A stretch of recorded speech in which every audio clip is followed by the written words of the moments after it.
most welcome the Honorable Principal Sir and all the participants who are taking part in our in-house training program of Sant Paul Senior Secondary School, Birsingpur, Samastipur.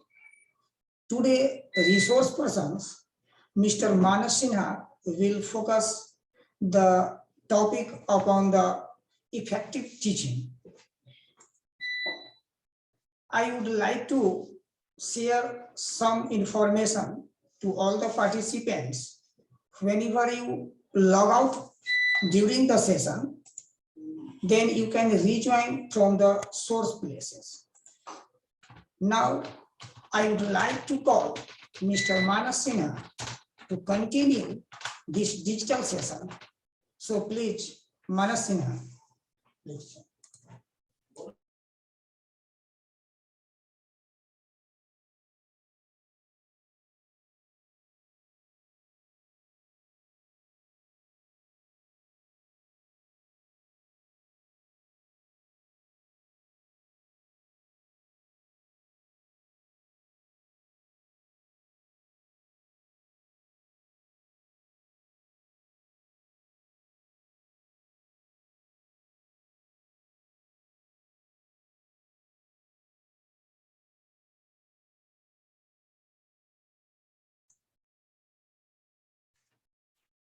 Good evening to all the participants, our respected principal sir, जितने भी लोग यहाँ पे हैं उन सभी के welcome के साथ जो आज का टॉपिक हमारा है इफेक्टिव टीचिंग का।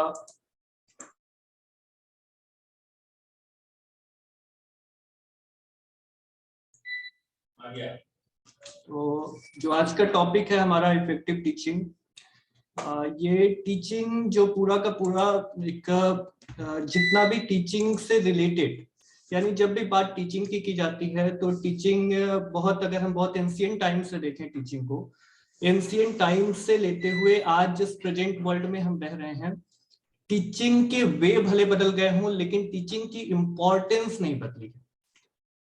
टीचिंग की जो इम्पोर्टेंस तब के टाइम पे थी वो आज भी जस की तस है और इन फ्यूचर भी इसमें कोई चेंजेस होने वाला नहीं। तो ये जो टीचिंग जिसकी इतनी इम्पोर्टेंस इतने एंशिएंट टाइम से रही और आज भी है, आने वाले फ्यूचर में भी होगी, इसमें कोई शक नहीं है। ठीक है, तो इस सिचुएशन में इस टीचिंग को कैसे इफेक्टिव बनाया जाए ताकि इसके जो एम है, जो गोल है हमारा टीचिंग का, उससे हम 100% 100% हम उससे ले पाए। तो इन्हीं सभी चीजों को फोकस करेंगे आज हम यहाँ पे कि कैसे हम अपनी टीचिंग को इफेक्टिव बना सकते हैं। हम सभी टीचर्स हैं यहाँ पे, जितने लोग हमारे पार्टिसिपेंट्स ज्वाइन हैं वो सभी टीचर हैं। बहुत सारे टीचर हमारे बहुत एक्सपीरियंस वाले होंगे। तो ये और ये सभी के माइंड में, हम सभी टीचर्स जो भी हैं सभी के माइंड में ये हमेशा रहता है जब भी हम क्लास में इन करते हैं कि कैसे हम अपनी टीचिंग को ज्यादा इफेक्टिव बना पाए, कैसे जो टीचिंग का एम है वो हम अचीव कर लें। तो इनके इस पे जब भी हम सोचते हैं तो हमारे माइंड में बहुत सारी चीजें रन करती हैं। ठीक है, तो उनमें कुछ हो सकता है, उसे हम टाइम टू टाइम इम्प्लीमेंट भी करते हैं। इम्प्लीमेंटेशन में कई बार हमें रिजल्ट मिलता है, कई बार नहीं मिलता है, लेकिन फिर भी इस पे अभी भी हमारी रिसर्च शांत नहीं है। बहुत सारे रिसर्चर्स ने भी इस पे टाइम टू टाइम अपनी रिसर्च की, अपने अपने आइडियाज, अपने अपने व्यूज इस पे दिए हैं कि कैसे टीचिंग को इफेक्टिव किया जाए। और जब हम टीचर हैं तो हम टीचर्स के लिए तो ये टॉपिक बहुत इंपॉर्टेंट हो जाता है। विदाउट इफेक्टिव टीचिंग हमारी टीचिंग पॉइंटलेस है, उसकी कोई जरूरत ही नहीं।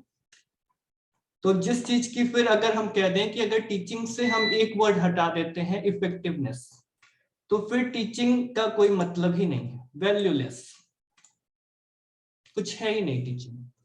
अब उस कंडीशन में फिर एक वर्ड जुड़ जाता है इफेक्टिव, और टीचिंग अपने एम को पा लेती है।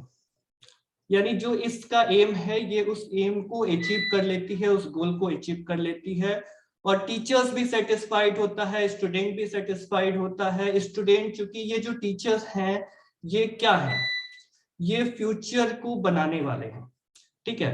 क्लासरूम में आप जाते हैं तो वहां सामने बैठे हुए कुछ बच्चे ही नहीं होते, वो फ्यूचर हो रहे होते हैं, कंट्री का फ्यूचर है, वर्ल्ड का फ्यूचर है। तो हम उस फ्यूचर को क्रिएट करने वाले हैं, उस फ्यूचर को बिल्ड करने वाले हैं। और जब हम फ्यूचर की बिल्डिंग कर रहे हैं तो इसलिए हमारा डिवोशन और ज्यादा यहाँ पे हो जाता है। विदाउट डिवोशन हम अपनी टीचिंग को इफेक्टिव नहीं कर सकते। लेकिन इसके बहुत सारे पॉइंट हैं, मैं भी आगे आपसे डिस्कस करूंगा कि वो कौन कौन सी चीजें हैं जिनके थ्रू हम टीचिंग को इफेक्टिव बना सकते हैं। और आज जो मुझे ये प्लेटफॉर्म मिला है जिसके थ्रू मैं आपसे यहाँ पे इंट्रोड्यूस हूँ, अपने व्यूज आपसे शेयर कर पा रहा हूँ, और अगर आपके भी कुछ व्यूज हैं तो आप भी शेयर कर सकते हैं, मुझे जो है मैसेज कर सकते हैं, ठीक है। तो उस कंडीशन में मैं इस प्लेटफॉर्म को देने के लिए जो हमारा स्कूल मैनेजमेंट है, हालांकि सीबीएसई के थ्रू ये सब कुछ चीजें यहाँ पे गाइड की गई हैं, तो सीबीएसई तो है ही, और हमारा जो स्कूल मैनेजमेंट, हमारे प्रिंसिपल सर, इन सभी को मैं थैंक्स कर रहा हूँ वंस अगेन, जिन्होंने मुझे ये प्लेटफॉर्म दिया और जिसके थ्रू मैं आपसे आज इंट्रोड्यूस हूँ। हमारी डिजिटल टीम भी है जिसकी वजह से मैं स्मूथली आपसे यहाँ पे इंट्रोड्यूस हो पा रहा हूँ।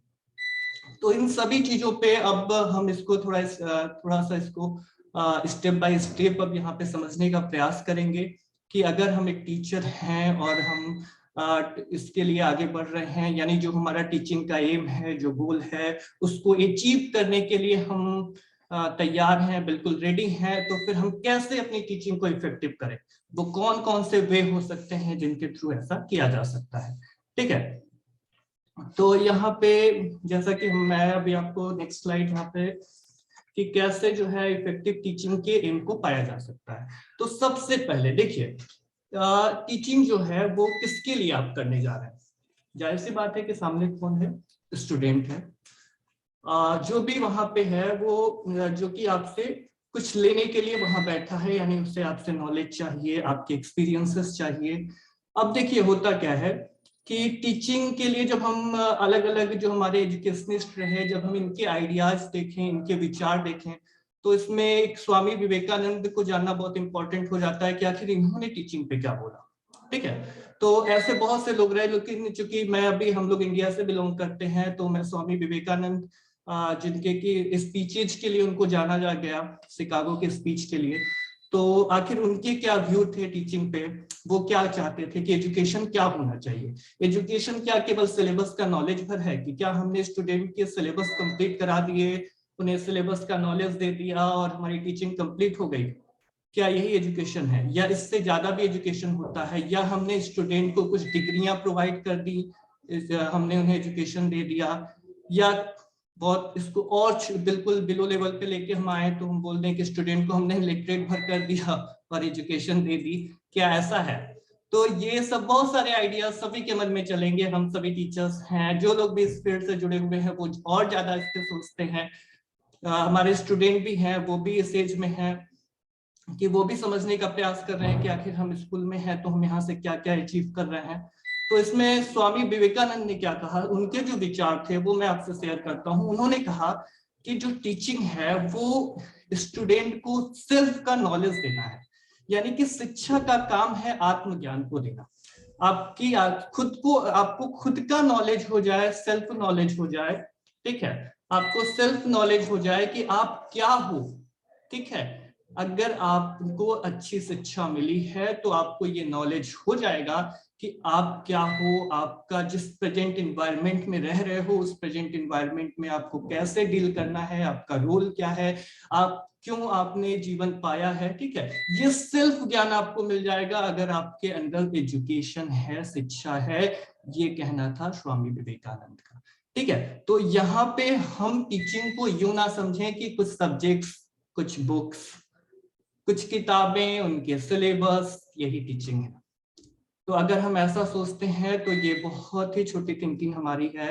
लेकिन एक टीचर के रूप में, एक टीचर के रूप में हमें स्टूडेंट को इस नजरिए से देखना है कि हम उनके व्यवहार में चेंज कर पाए, ठीक है। तो टीचिंग का मेन एम तो यही है कि अगर टीचिंग अच्छी है किसी भी स्टूडेंट से, आप किसी भी आप स्टूडेंट को ले लो जो कि जिसके फैमिली बैकग्राउंड बहुत अच्छे हैं, जैसे कि उसके फैमिली से भी अच्छी टीचिंग्स मिली है, स्कूल में भी वो टीचिंग कर रहा है, वो वाइज स्टूडेंट जो भी होगा उसका बिहेवियर आपको कुछ अलग टाइप का दिखेगा, जो कि आपको खुद अपनी ओर अट्रैक्ट करेगा। ठीक है, तो इस कंडीशन में हम ये समझ पाते हैं कि टीचिंग का काम ही है कि खुद का नॉलेज दे देना, व्यवहार में चेंजेस ला लेना। ठीक है, तो स्टूडेंट के बिहेवियर को चेंज करना ये टीचिंग का सबसे बड़ा एम है। सेल्फ, और ये बिहेवियर कब चेंज होगा, जैसा कि मैंने अभी पहले बोला कि जब हमें सेल्फ का नॉलेज होगा। जब हमें सेल्फ का नॉलेज हो जाएगा, जब हमें अपने एनवायरनमेंट का नॉलेज हो जाएगा कि जिस प्रेजेंट एनवायरनमेंट में हम हैं वहां पे हमारा रोल क्या है, हम किस लिए यहाँ पे हैं, तो ऑलरेडी हमारा बिहेवियर चेंज हो जाएगा। और ये टीचिंग कैसे मिलती है, तो इस टीचिंग के लिए टीचर्स तो रिस्पॉन्सिबल है ही है, लेकिन इसके साथ ही साथ जो स्टूडेंट का एनवायरनमेंट है, जिस एनवायरनमेंट में वो रहता है, उसके पेरेंट्स, ये सारी चीजें यहाँ पे रिस्पॉन्सिबल हैं। अब आप बोलेंगे सर हम तो टीचर हैं केवल, हम पेरेंट्स तो है नहीं, आप तो उसके बारे में हम क्यों फोकस करें, और अगर इसमें पेरेंट्स का भी रोल है, इसमें एनवायरनमेंट का भी रोल है, तो फिर हम तो टीचर, हम तो स्टूडेंट को जो है बिल्कुल 100% परफेक्ट स्टूडेंट कभी बना ही नहीं सकते। अच्छा, आपके क्वेश्चन भी वाजिब हैं, लेकिन उस कंडीशन में क्या हो सकता है कि आप एफर्ट दे सकते हो, आप उसके एनवायरनमेंट को कैसे चेंज किया जाए। ठीक है, आप क्लासरूम एनवायरनमेंट अपने अकॉर्डिंग मैनेज करते हैं, आप उस स्टूडेंट के पेरेंट्स से कांटेक्ट कर सकते हैं। ठीक है, यहाँ पे अगर हम इफेक्टिव टीचिंग के प्रोसेस में है तो टीचर और पेरेंट्स का जो रिलेशन है वो भी बहुत इंपॉर्टेंट रखता है। टीचर्स को एवरी पेरेंट्स के साथ उनको इंट्रोड्यूस होना चाहिए, जितने भी स्टूडेंट उनके टच में हैं उन सभी के पेरेंट्स से भी उनकी टाइम टू टाइम टॉक होनी चाहिए, अगर हम इफेक्टिव टीचिंग के प्रोसेस में हैं। क्योंकि बच्चे को बनाने के लिए वो एनवायरनमेंट, उसके पेरेंट्स, टीचर, इन सभी का कंबाइंड रोल है, न सिर्फ टीचर और वो कुछ घंटे की क्लासरूम। ठीक है, तो इन चीजों पे भी हमें फोकस करना होगा, लेकिन इनके लिए भी हमें डिवोशन चाहिए। टीचिंग का जो प्रोफेशन है, मैं आज आपको बताता हूँ, बहुत से लोग, मैं चूंकि टीचिंग फील्ड में रहा हूँ और काफी लंबे समय से हूँ, तो मैंने क्या पाया कि लोग टीचिंग को बहुत ही नीचे की दृष्टि से, आप कह सकते हो कि बिलो लेवल। बहुत बार तो मैंने ऐसा सुना कि भाई जिनके पास कोई काम नहीं वो टीचिंग करने आ गए। ठीक है, तो जब आपका माइंड सेट ऐसा होगा, जबकि सच्चाई इससे कोसों दूर है, सच्चाई इससे कोसों दूर है, मैं बोलता हूं आपको कि टीचिंग से अच्छा कोई प्रोफेशन ही नहीं है। क्यों ऐसा है भाई, क्यों टीचिंग से अच्छा कोई प्रोफेशन नहीं? क्योंकि टीचिंग में आप कहाँ इंट्रोड्यूस हो रहे हो, आप इंट्रोड्यूस हो रहे हो बच्चों के साथ। बच्चे क्या हैं, बच्चे अभी जस्ट निकल के आए, उनका माइंड सेट आप जैसे उन्हें ढालेंगे वो बिल्कुल वैसे ढल जाएंगे। ठीक है, होता क्या है कि अगर हम क्लास में हंस दें तो आप देखेंगे बच्चे हंसने लगते हैं। अब आप जरा कंपैरिजन करो कि आप किसी कोऑपरेटिव, आप किसी जो है किसी कंपनी वगैरह में आप वर्क करते हो, किसी कॉर्पोरेट जगह, इंडस्ट्रीज वगैरह में आप हो, तो क्या आप, अगर आप वहां हंसेंगे तो क्या जो आपके एम्प्लॉय हैं वो भी आपके साथ हंसेंगे? बिल्कुल नहीं होने वाला ऐसा। जब आप हंसेंगे तो बल्कि आपके एम्प्लॉय और चिंता में पड़ जाएंगे कि आखिर क्या बात है, इसको कौन सी खुशी मिल गई जो ये इतना हंस रहा है। लेकिन यहाँ पे ऐसा नहीं होता है। यहाँ पे जो हमारा स्टूडेंट है वो, अगर आप हंसते हो तो वो हंसता है, आप उसको जैसे ढालते हो वो वैसे ढल जाता है, वो आपकी कॉपी करता है, आपको अपना रोल मॉडल मानता है, आपको रिस्पेक्ट देता है। आप कोई भी ऐसा प्रोफेशन मुझे बता दीजिए जहां पे लोग आपको रोल मॉडल मानते हो, आपके अकॉर्डिंग वर्क करना चाहते हो, आपको इतनी रिस्पेक्ट मिलती हो।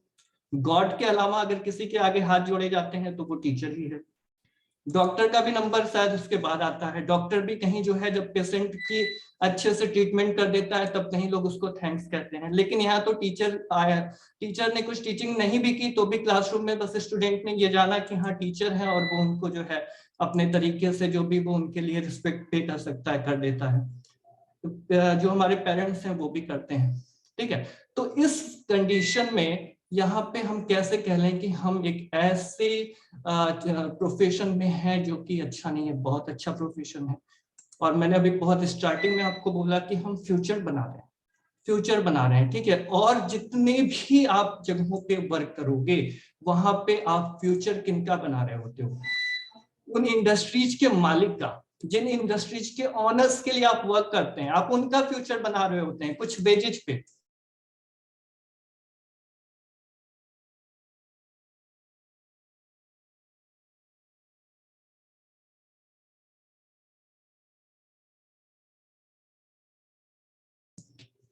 अब इस कंडीशन में यहाँ पे हमारे पास जो सिचुएशंस आती है कि हम किस तरीके से खुद को और अच्छा कर पाए, यानी जब हम फ्यूचर बिल्ड करने को बैठे हैं, ठीक है, जब हम किसी इंडस्ट्रीज में काम कर रहे होते हैं तो वहां हम क्या फ्यूचर बिल्ड कर रहे होते हैं? नहीं, हम कुछ वेजेस ले रहे होते हैं और उन इंडस्ट्रीज के ऑनर्स के फ्यूचर को अच्छा कर रहे होते हैं। लेकिन हम यहाँ पे कंट्री के फ्यूचर्स को डायरेक्टली अच्छा कर रहे हैं, ये आप इसमें किसी को भी कोई शक नहीं होगा, मुझे जहां तक लगता है। अब दूसरी चीज यहाँ पे मैं ये डिस्कस करना चाहता हूँ कि भाई सब कुछ हो गया, भाई टीचिंग इतनी अच्छी चीज है, प्रोफेशन इतना अच्छा है, जॉब इतनी अच्छी है, हम बहुत अच्छे से सब कुछ हमारा चल रहा है, फिर दिक्कत कहाँ है भाई? क्यों टीचिंग के लिए फिर हमें इतनी रिसर्च की जरूरत क्यों पड़ रही है? टीचर अगर बहुत से मैं सुनता हूँ कि अभी हमें अच्छे टीचर्स नहीं मिल पा रहे, कारण ये है कि लोग टीचिंग प्रोफेशन को चुनते नहीं है, टीचिंग बिल्कुल लास्ट ऑप्शन बन जाता है लोगों के लिए, तब लोग यहाँ पहुंचते हैं, इसलिए शायद जो है लैकनेस है हमारे पास अच्छे टीचर्स का। तो फिर इसको कैसे दूर किया जाए? इसके लिए कोई बहुत बड़ा रॉकेट साइंस नहीं है, ऐसा कुछ हमें नहीं करना कि नहीं हम अपने सब्जेक्ट की नॉलेज रखते हैं। बहुत बार ऐसा भी होता है कि टीचर के पास सब्जेक्ट की बहुत अच्छी नॉलेज है लेकिन फिर भी टीचिंग इफेक्टिव नहीं है, बहुत बार सम अदर रीजन हमें देखने को मिलते हैं। अब इन सभी को मैनेज करते हुए हम कैसे इफेक्टिव टीचिंग के गोल को अचीव करें, कैसे ऐसा कर पाए कि हाँ। अब लेकिन यहाँ दूसरा क्वेश्चन हमारे पास ये भी आता है कि कैसे हम माने कि हमारी टीचिंग इफेक्टिव हुई? भाई हमने तो अपनी तरफ से देख, हम कई बार ऐसा होता है कि हम क्लास में गए, बहुत अच्छे से बोला, बहुत अच्छे से एग्जांपल्स वगैरह दिए, इंट्रोड्यूस हुए, चले आए, और उस टाइम पे मुझे भी लगा कि नहीं मैंने तो बहुत अच्छी स्पीच दी, उस टॉपिक से रिलेटेड जितने भी नॉलेज हो सकते हैं मैंने सब कुछ स्टूडेंट को दे दिए। लेकिन जब 5 मिनट 10 नेक्स्ट डे जब आप क्लास में जा रहे होते हो और आप जिस पे आप फक्र महसूस कर रहे होते हो, जिस पे आपको प्राउड फील हो रहा होता है कि हम बहुत अच्छी नॉलेज आज दे के आए हैं क्लास में, टॉपिक से रिलेटेड उसमें जितनी छोटी छोटी चीजें थी मैंने सब कुछ स्टूडेंट को बता दी हैं, बहुत अच्छी टीचिंग की आज तो मैंने। अब आप नेक्स्ट डे क्लास में गए, भाई मैंने कल जो बताया था जरा बता दो, आज क्वेश्चन आपने राइज कर दिया, बहुत मुश्किल से शायद किसी ने 1-2 ने आंसर दिया। अब उस कंडीशन में क्या आपकी टीचिंग इफेक्टिव रही? फिर आप जो है यहाँ उदास हो जाओगे कि भाई हमने तो सब कुछ कह दिया, जितनी नॉलेज थी हमने बिल्कुल लेसन प्लान वगैरह बना करके छोटी से छोटी नॉलेज जितने बुक में सिलेबस में थे उससे ज्यादा दे दिया, अपने से जितने अच्छे वे में हम कम्युनिकेट करके दे सकते थे वो दे दिया। अब वही बात फिर फंस गई यहीं पे कि उसके बाद भी आंसर तो उधर से आया नहीं। अब आंसर उधर से आया नहीं तो फिर क्या टीचिंग इफेक्टिव है? जब उधर से आंसर ही नहीं आया तो टीचिंग इफेक्टिव कैसे हुई? ठीक है, तो अब उस कंडीशन में आप कई बार स्टूडेंट पे दोष डाल देते हैं कि भाई उनका ही मन नहीं लगता, एनवायरनमेंट उनका वैसा है, पेरेंट्स भी फोकस नहीं करते, तो अब हम क्या करें? हाँ, मैं मानता हूँ कि कुछ हद तक ये चीजें रिस्पॉन्सिबल हैं, लेकिन सिर्फ और सिर्फ इन्हीं चीजों पे हम शांत होकर नहीं रह सकते। बहुत सारे स्टेप हैं जिनको कि आप अप्लाई कर पाओगे, अगर करते हो तो नेक्स्ट डे जब आप क्वेश्चन करोगे तो आपके मुंह से ये वर्ड्स नहीं निकलेंगे कि भाई पेरेंट्स रिस्पॉन्सिबल, एनवायरमेंट रिस्पॉन्सिबल, मैं क्या करूं? ठीक है, तो आखिर वो क्या है, वो चीजें क्या है, कैसे कैसे हम कर पाए इफेक्टिव टीचिंग को, कौन कौन से वे हैं? तो भाई इसके लिए सबसे पहला काम, अब मैं आता हूँ टॉपिक पे कि भाई सबसे पहले हम क्या करें इसके लिए। तो सबसे पहले तो आप जिस क्लासरूम में गए हैं उस क्लासरूम का, वहां जिनसे आप इंट्रोड्यूस होने वाले हैं, जिनको आप टीचिंग कराने वाले हैं, उनका पहले आप असेसमेंट तो कर लीजिए, उनका इवैल्यूएशन का मूल्यांकन करिए कि वो है क्या, वो उनका बैकग्राउंड क्या है, उनके पास पहले से क्या नॉलेज है, उसमें कितने बच्चे ऐसे हैं जो कि पहले से जो जिन चीजों को मैं टीच कराना जा रहा हूँ उसके जो बेसिक नॉलेज है उसको ऑलरेडी उन्होंने ऑब्जर्व किया हुआ है, कितने ऐसे हैं जो कि ऐसे नहीं है। तब कहीं आप अच्छे से माइंडसेट कर पाओगे कि अब मुझे कैसे डील करना है स्टूडेंट को। तो ठीक है, तो जब भी टीचर्स, मैं सभी टीचर्स से कहना चाह रहा हूँ कि अगर आप क्लासरूम में जाते हैं तो सबसे पहले आप स्टूडेंट का असेसमेंट करिए, स्टूडेंट को समझिए कि वो क्या है, आप किसे टीच करने जा रहे हैं, जिसे टीच करने जा रहे हैं वो वाकई क्या है। जब आप उसे समझ पाओगे तो फिर कहीं जा करके आप इफेक्टिव टीचिंग की शायद पहली सीढ़ी पे कदम रखो। इसके बिना तो ये हो नहीं सकता, क्योंकि हम जिसको पढ़ाने जा रहे हैं उसके बारे में शायद आज के टाइम पे जो प्रेजेंट जो बिजनेस वर्ल्ड है, जहाँ पे हम पाते हैं कि शायद टीचिंग भी एक बिजनेस जैसा हो लिया है, वहां पे जो उस कंडीशन में ये बहुत ही एक मुश्किल सा स्टेप लगता है यहाँ पे कि स्टूडेंट टीचर स्टूडेंट को समझ पाए कि भाई वो स्टूडेंट है क्या। तो अगर हम उनका असेसमेंट कर ले रहे हैं, कई बार बहुत सारे स्टूडेंट ऐसे होते हैं जो कई सारी हीन भावनाओं से तो ऑलरेडी उनके मन में चल रही होती हैं, जो कि उनकी स्टडी में रुकावट बन जाती है। बहुत सारे मैं मेरी टीचिंग का एक्सपीरियंस शेयर करता हूँ। शायद मैं जो पिछले स्कूल में था तो वहाँ पे एक लड़का बहुत मैं देखता था कि काफी उदास है, क्या है। तो मैंने उससे पूछा तो उसने वहां पे कहा कि सर मेरा कलर ऐसा है इसलिए मुझे सभी चिढ़ाते हैं। तो यहाँ क्लास में स्टडी चल रही है और बच्चा कहाँ परेशान है, अपने कलर पे परेशान है, ठीक है, कि मेरा कलर क्या है। तो अब उसके माइंड में वही चीजें चल रही है, आप पूरी टीचिंग करा रहे हैं और बच्चे के माइंड में बस उसका कलर चल रहा है, ठीक है। तो अब इस कंडीशन में आपकी टीचिंग जो है सक्सेस नहीं होगी।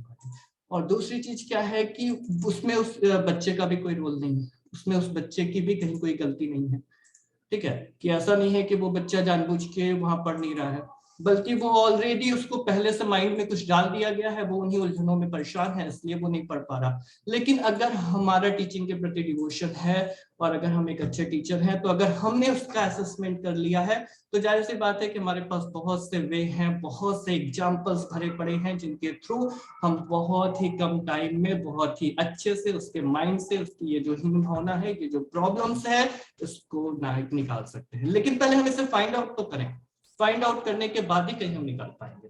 और एक टीचर्स के रूप में ये आपकी रिस्पॉन्सिबिलिटी हो जाती है। तो अगर आप इफेक्टिव टीचिंग करना चाहते हैं तो ये रिक्वेस्ट रहेगी मेरी तरफ सभी की तरफ से कि आप अपने स्टूडेंट का असेसमेंट कीजिए, उसको जानिए कि वो स्टूडेंट है क्या। तो असेसमेंट क्या, केवल आप टीचिंग असेसमेंट से ही मतलब नहीं कि उसकी जो है उसका वो कितना नॉलेज रखता है, नहीं, होल असेसमेंट करना है हमें।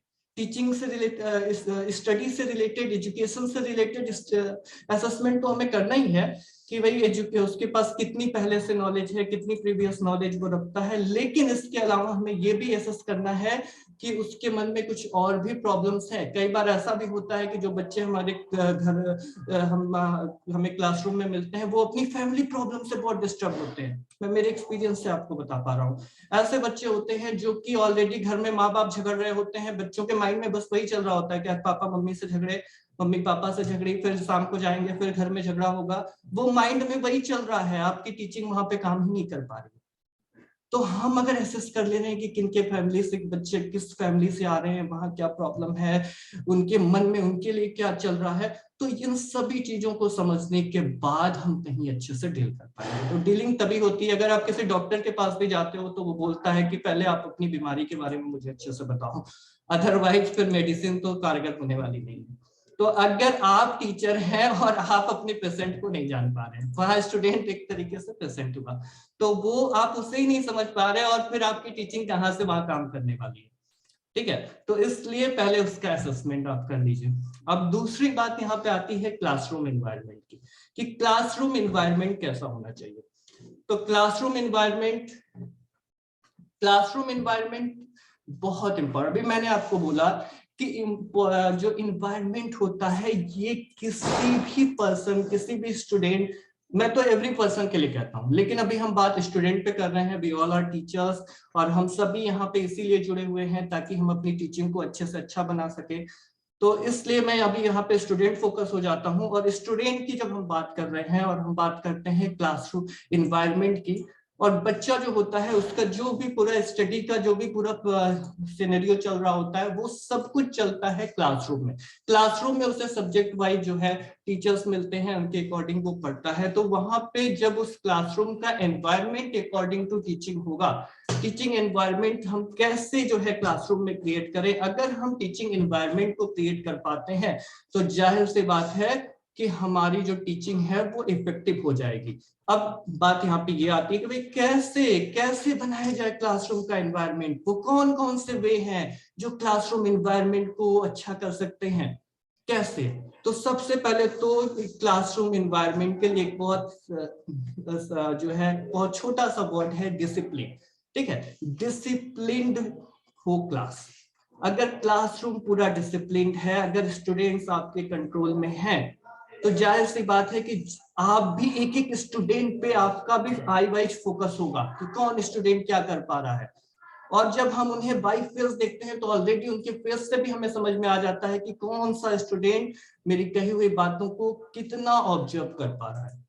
लेकिन जब ऑलरेडी क्लास का ही इन्वायरमेंट बिगड़ा होता है तो उस कंडीशन में न हम ऑब्जर्व करने की कंडीशन में होते हैं और न तो स्टूडेंट आपकी चीजों को एक्सेप्ट करने की, ऑब्जर्व करने की कंडीशन में होता है, जो भी स्पीचेज या जो भी वे आप यूज कर रहे होते हैं टीचिंग के लिए।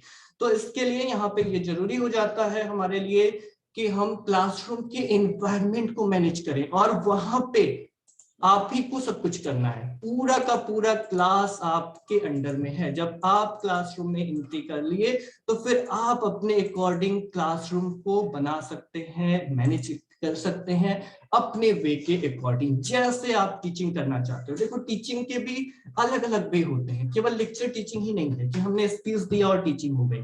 बहुत बार हम जो है टीचिंग के लिए समूह ग्रुप्स बना देते हैं, ग्रुप में बच्चों को बैठाते हैं और भी अलग अलग वे यूज करते हैं, तो वो हम ही कर रहे होते हैं। तो जब हम उन ट्रिक्स को यूज करके क्लासरूम को अलग अलग तरीके से मैनेज करते हैं, बनाते हैं, तो क्या जो है हम स्टूडेंट को यहाँ पे क्लासरूम के जो स्टूडेंट है, क्या हम उन्हें डिसिप्लिन में नहीं कर सकते? बिल्कुल कर सकते हैं, बिल्कुल कर सकते हैं। बस इसके लिए आपको स्टूडेंट में ये बिलीफ दिलाना पड़ेगा कि आप आज उनको कुछ ऐसा देने जा रहे हैं, उनको कुछ ऐसा नॉलेज देने जा रहे हैं जो कि इन फ्यूचर उनको बहुत काम करेगा। मैंने बहुत स्टार्टिंग में ही बोला था कि यहाँ जो बच्चा है उसको आप जैसे ढालते हैं वो वैसे ढालता है। अगर आप हंसते हैं वो हंसता है, अगर आप कभी उदास होते हैं, रोते हैं, तो वो भी कभी कभी वो भी मुंह बना के बैठ जाता है। सर क्या बात है सर, ऐसा आपको कहीं किसी और फैक्ट्री इंडस्ट्रीज में मिलने वाला नहीं है। सभी अपनी अपनी इनकम को कैसे करें बस इसी में बिजी है, वहां आपसे कोई पूछने आने वाला नहीं है। तो अब इस कंडीशन में हमारे लिए यहाँ पे ये भी इंपॉर्टेंट हो जाता है। अब दूसरी बात ये आती है कि भाई क्लासरूम, चलो भाई हमने क्लासरूम एनवायरनमेंट तो बना दिया, तीसरा वाला चौथा, तो अब टीचिंग स्ट्रेटेजी हमारी क्या हो गई? क्लासरूम का एनवायरनमेंट क्रिएट हो चुका है, स्टूडेंट का असेसमेंट हो चुका है, दो काम तो हमने बहुत अच्छे से कर लिए हैं। अब भाई बात करते हैं कि भाई टीचिंग की स्ट्रेटेजी क्या हो हमारी, कैसे, क्या स्ट्रेटेजी मींस मेथड, वो कौन से मेथड में अप्लाई करूं जिससे टीचिंग हमारी इफेक्टिव हो जाए। तो अब यहाँ पे फिर मैं बोलूंगा कि ये इसके लिए ये हो जाता है कि आप किस चीज की टीचिंग कराना चाहते हैं। आप साइंस टीचर हैं, आप मैथ्स टीचर हैं, आप सोशल साइंस टीचर हैं, हिंदी इंग्लिश लैंग्वेज के टीचर हैं, तो उसके अकॉर्डिंग आपकी स्ट्रेटेजी बनती है, उसके अकॉर्डिंग आपके मेथड अप्लाई होते हैं, और उन मेथड्स में आप अपने एक्सपीरियंस को शामिल कर सकते हो, जो आपके बैक के एक्सपीरियंसेस रहे हैं, उन एक्सपीरियंसेस को आप अपने मेथड के साथ अप्लाई करिए और अलग अलग तरीकों से आप टीचिंग को कर सकते हो। अब मैं यहाँ पे बहुत सारी टीचिंग के लिए, अगर आप टीचिंग मेथड्स की बात करते हो तो कुछ टीचिंग ऐसी होती है जो टीचर सेंटर्ड होती है। टीचर सेंटर्ड जो टीचिंग होती है वो हमें प्राय यूनिवर्सिटीज में देखने को मिलती है, जहाँ पे टीचर्स आते हैं और अपनी स्पीचेज वगैरह दे देते हैं। अब वहां पे स्टूडेंट का रोल है कि वो टीचर्स को ऑब्जर्व करे, उन्हें समझे। अब तो यहाँ पे होता क्या है कि सभी जितने भी स्टूडेंट्स होते हैं वो अपनी अपनी क्षमता के अकॉर्डिंग टीचर्स को ऑब्जर्व करते हैं और नॉलेज लेते हैं। तो जो टीचर सेंटर हो गया, स्टूडेंट सेंटर टीचिंग अगर हमारी है कि हमने स्टूडेंट को फोकस करके टीचिंग की है, जैसा कि हम स्कूलों में जहाँ पे हम हैं अभी, तो इन स्कूलों में हम कर सकते हैं कि भाई हमारी टीचिंग स्टूडेंट सेंटर्ड हो, यानी हमारे सेंटर में स्टूडेंट हो, स्टूडेंट हमारे पास कितनी नॉलेज रखता है या उसको कौन सा वे अच्छा लगता है। क्योंकि हम क्लास में जाते हैं तो हमें करीब करीब अगर अच्छे से पता लग जाता है कि वो कौन से वे हमारे जो स्टूडेंट हैं वो ज्यादा अच्छे से समझ पाते हैं। क्योंकि देखिए अलग अलग एरियाज में, इंडिया के अलग अलग पार्ट में अलग अलग जियोग्राफिकल एनवायरनमेंट है, अलग अलग कल्चरल एनवायरनमेंट है। तो जो मेथड टीचिंग के बिहार जैसे स्टेट में, यूपी जैसे स्टेट के स्टूडेंट पे अप्लाई होंगे, वो शायद जो है अगर हम साउथ इंडिया जाए तो वहां ना अप्लाई होते हैं। ठीक है। तो इस तरीके से अब आप जिस इन्वायरमेंट में टीचिंग कर रहे हो उस इन्वायरमेंट में स्टूडेंट किन चीजों से ज्यादा अपने को जोड़ पाता है, किन में उसका इंटरेस्ट अधिक है, उसके अकॉर्डिंग आप टीचिंग पे फोकस कर ले। तो जाहिर सी बात है उसके अकॉर्डिंग आप अपने टीचिंग मेथड को उस वे में ढाल करके और स्टूडेंट को नॉलेज दे सकते हैं। और यहाँ पे ये एक वे होगा आपकी टीचिंग को इफेक्टिव करने का। अब यहाँ पे नेक्स्ट हम बात कर लेते हैं कि अगर हम टीचिंग की बात कर रहे हैं, नेक्स्ट स्लाइड, तो उस कंडीशन में ये जैसे कि अब हम बात करते हैं कि कम्युनिकेशन स्किल्स की।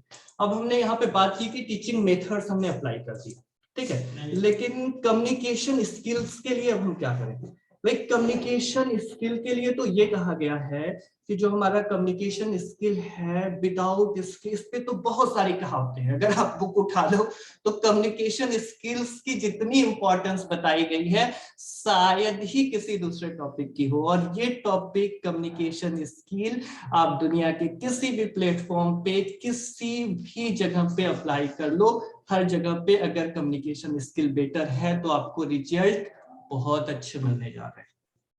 तो भाई कम्युनिकेशन स्किल ऑफ टीचिंग तो भाई पूरा का पूरा बेस्ड ही है। अगर आप जो है बिना स्पीच दिए, बिना समझाए, बिना बोले आप कभी जो है पढ़ा ही नहीं सकते हो। केवल आप सोचो कि हम कुछ एक्टिविटीज कराते रहे, क्या हम पूरे साल एक्टिविटीज बेस्ड एजुकेशन दे सकते हैं? शायद नहीं। तो कम्युनिकेट तो हमें करना ही करना है। तो कम्युनिकेशन स्किल्स का यहाँ पे बहुत बड़ा रोल है। अब बात करते हैं कि भाई कम्युनिकेशन स्किल्स कैसे हम जो है स्टूडेंट सेंटर्ड कम्युनिकेशन स्किल्स लाएं, कैसे हम कम्युनिकेट कर पाए। तो भाई अब तो दूसरा क्वेश्चन यहाँ पे ये आता है कि सर हम तो बहुत अच्छे से बोलते हैं, सभी को लगेगा, किसी को नहीं लगेगा कि वो खराब बोलता है, सभी को लगेगा मैं बहुत अच्छे से बोलता हूँ, मैंने जो पढ़ाया, मैंने जो बोला, मुझसे अच्छा कौन बोल के आएगा, मुझसे अच्छा कौन पढ़ा के आएगा। लेकिन क्या वाकई आपने कम्युनिकेट करके बोला है? तो कम्युनिकेशन तो यही कहता है कि आप जो देना चाहते हैं वो सामने वाले ने अचीव किया या नहीं। अगर आप जो बताना चाह रहे थे, जो आप समझाना चाह रहे थे वो सामने वाला समझ चुका है, तो इट मीन्स कि आपके पास कम्युनिकेशन स्किल है। कम्युनिकेशन आप सिर्फ इससे नहीं समझ सकते हो कि नहीं हमारी लैंग्वेज तो बहुत अच्छी है, मैंने तो बहुत अच्छे से बोला, मैंने जो बोलना था सब कुछ बोल दिया, सिर्फ इससे आप नहीं समझ सकते। कम्युनिकेशन तभी हमारा कारगर है, हम कह सकते हैं कि हमारे पास कम्युनिकेशन स्किल है, और वो तभी कह सकते हैं जब हम सामने वाले को जो समझाना चाह रहे थे और उसने जस्ट वैसा ही समझा जैसा हम समझाना चाह रहे थे, तभी हम कह सकते हैं कि हमारे पास कम्युनिकेशन स्किल है। अब इसमें बात ये आती है कि भाई कम्युनिकेशन स्किल के लिए फिर हम कैसे करें, वो क्या कर सकते हैं कि हम कम्युनिकेट कर पाए अच्छे से। तो देखिए, अच्छे से कम्युनिकेट करने के लिए आपके कॉन्सेप्ट बिल्कुल क्लियर होने चाहिए। आप किन चीजों पे कम्युनिकेट करना चाहते हो पहले आप खुद को सेट कर लो कि हमने किन चीजों पे कम्युनिकेट करना है।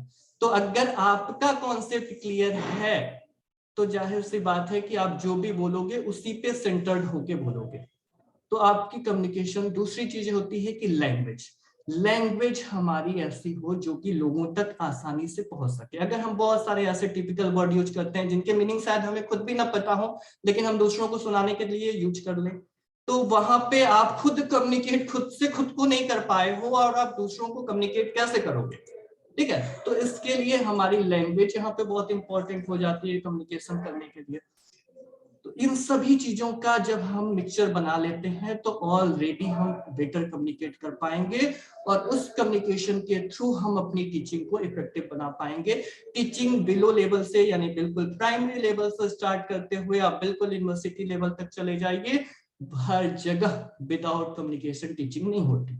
और दुनिया में जितने भी आप सक्सेसफुल लोगों की स्टोरी निकाल के देखो, इवन अभी मैं प्रेजेंट का एग्जांपल दे दूं, आपके प्राइम मिनिस्टर हो या इसमें कुछ और भी लोग हों, अगर आप इनके सक्सेस में क्या रोल है, इनके सक्सेस के पीछे क्या कहानी है, इनके पास कौन सी जादू की छड़ी है, तो फिर आप देखेंगे कि भाई ये बहुत अच्छे कम्युनिकेटर हैं, कम्युनिकेट करने के कारण इन्होंने ऐसा किया है। और हम जब टीचर्स के लिए तो ये और भी इंपॉर्टेंट हो जाता है।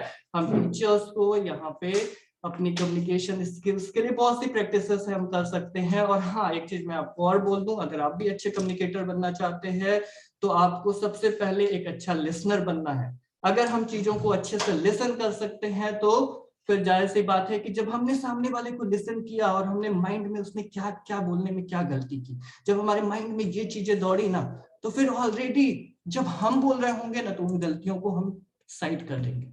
तो ये हमारे लिए एक स्टेप बन जाता है अच्छे कम्युनिकेशन का। तो इन चीजों से आप अच्छे से कम्युनिकेट कर पाओगे। स्टूडेंट से आप कम्युनिकेट करो, आप जो चीजें स्टूडेंट को बताना चाह रहे हैं आप वो चीजें उससे बता पाएंगे, और जब आप बता पाएंगे तो आप इफेक्टिव टीचिंग के लिए एक और सीढ़ी चढ़ चुके होंगे। अब जो हमारा नेक्स्ट पॉइंट है उस पॉइंट पे आ जाते हैं। नेक्स्ट हमारा है कि सब्जेक्ट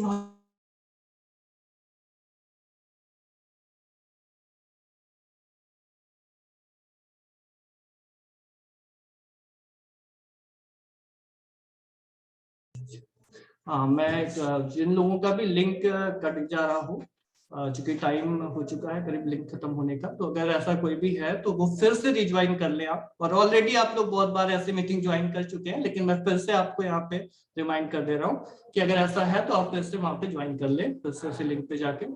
और अब जो हमारा नेक्स्ट जो है वो है कि नॉलेज ऑफ टीचर। मैंने बोला कि भाई हम इफेक्टिव टीचिंग के प्रोसेस में कम्युनिकेशन स्किल हमारी बहुत अच्छी है, लेकिन हम जिस चीज की टीचिंग करने जा रहे हैं उसका नॉलेज ही नहीं है हमारे पास। तो फिर हम क्या कम्युनिकेट करेंगे, किन चीजों के साथ हम कम्युनिकेट करेंगे? कम्युनिकेट कर सकते हैं हम एक दिन दो दिन इधर उधर की चीजों में भी कम्युनिकेट कर सकते हैं, लेकिन क्या जो हम टीच करना चाह रहे हैं वो मिला? तो आप बोलोगे सर यार कोई सब्जेक्ट का नॉलेज थोड़ी देना है, अभी तो आपने बोला है कि बस उसको खुद का ज्ञान करा देना है, वही टीचिंग है। उसको खुद का नॉलेज हो गया मतलब आपने टीचिंग तो बहुत अच्छी करा दी है, जाहिर सी बात है। लेकिन क्या केवल आप उसको ये बार बार बोलो कि आप खुद का नॉलेज कर लो, खुद का नॉलेज कर लो, उसको खुद का नॉलेज हो जाएगा क्या? बिल्कुल नहीं होने वाला है। ये एक क्रम से चलने वाला प्रोसेस है, स्टेप वाइज चलने वाला प्रोसेस है, और उस स्टेप के प्रोसेस का पहला जो आप कह सकते हो सीढ़ी है वो किताबें ही हैं। उन किताबों से ही उसका माइंड धीरे धीरे खुलता है। उन स्पीचेस से, आपके दिए द्वारा दी जाने वाली स्पीचेज, आपके कम्युनिकेशंस, आपके डिफरेंट डिफरेंट टाइप्स के वे जो है टीचिंग के, ये उसके माइंड को धीरे धीरे खोलते हैं। और फिर कहीं जाकर के उसको जब वो ये अच्छे से